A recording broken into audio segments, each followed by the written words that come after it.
Hello everyone. आज मैं तुम सारे के लिए एक सुंदर सा कहानी लेकर आई हूँ जो हर जीवन में हो रही है। कर्म क्षेत्र में भी हो रही है, घर पर में भी हो रही है। दुख और सुख दोनों मिलता है। दुख देखकर हमें डरना नहीं चाहिए। हम कभी कभी क्या करते हैं, दुख देखकर यानी कि कष्ट देखकर डर जाते हैं। बोलते हैं इसमें कितना कष्ट होता है, मैं इस कष्ट को नहीं सहन कर पा रहे हूँ। ये सोचकर भगवान को पुकारते हो, हे भगवान मुझे इस कष्ट से मुक्ति कर दो। इस कष्ट के पीछे में भी बहुत खुशी छिपी है। यही कष्ट से हमें बहुत कुछ अनुभूति मिलती है।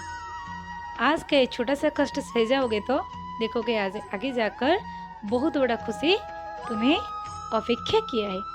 इसीलिए छोटे छोटे कष्ट को देखकर डरना नहीं चाहिए, उसे डट कर सामना करना चाहिए। इसी के ऊपर आज एक सुंदर सा कहानी लेकर आई हूँ। चलो शुरू करते हैं। किसी गांव में राजा रहता था। राजा देखा अपने ही प्रजा बाहर जाकर पूजा करके आ रहे। ये बात उनको बिल्कुल अच्छा नहीं लगा। इसीलिए राजा ने अपने गांव में एक सुंदर सा मंदिर बना दिया। मंदिर में बैठाने के लिए, भगवान की मूर्ति बनाने के लिए एक बहुत बड़ा पत्थर चाहिए। ढूंढते ढूंढते एक बहुत बड़ा पत्थर आ गया। कारीगर को बुला गया मूर्ति बनाने के लिए, मंदिर के लिए मूर्ति बनाने के लिए। कारीगर जितनी बार हथौड़ी लगा रहा था पत्थर के ऊपर, पत्थर रोकर बोल रहा था, हे भगवान मुझे बहुत कष्ट हो रहे, मुझे इस कष्ट से मुक्ति दो। वो बार बार इस तरह बोल रहा था। यह देखकर कारीगर जाकर राजा को बोला। राजा ने बोले ठीक है, दूसरा पत्थर लेकर आ जाओ। ढूंढते ढूंढते और दूसरा पत्थर लाकर दिया गया कारीगर को। कारीगर फिर से काम करना शुरू कर दिया। उसी तरह हथौड़ी लगाया। ये पत्थर भी बहुत कष्ट मिला उसको, वो भी रोने लगा। मगर फर्क इतना है कि वो बोल रहा था मुझे इस कष्ट से मुक्ति दो, मगर ये कह रहा था मुझे इस कष्ट सहने के लिए शक्ति दो।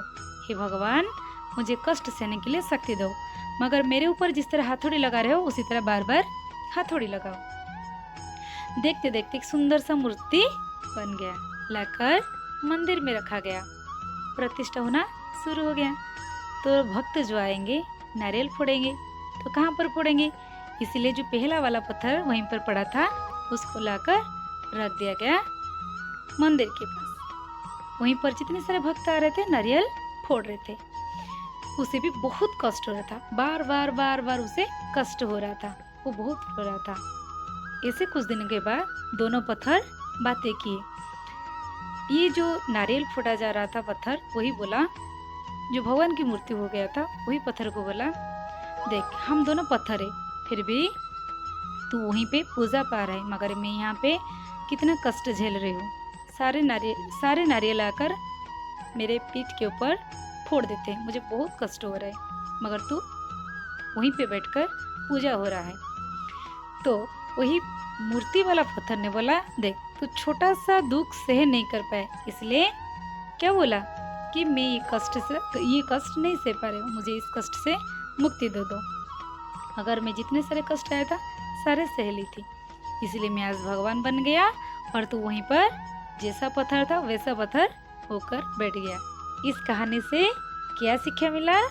इस कहानी से यह शिक्षा मिला कि हमें जीवन में कभी कष्ट यानी मुसीबत को देखकर कभी डरना नहीं चाहिए। जहाँ पर जाओ वहीं पर मुसीबत है, हमें उसे डट कर सामना करने के लिए पड़ेगा, मगर उसे डर के मारे भागना नहीं चाहिए। Thank you.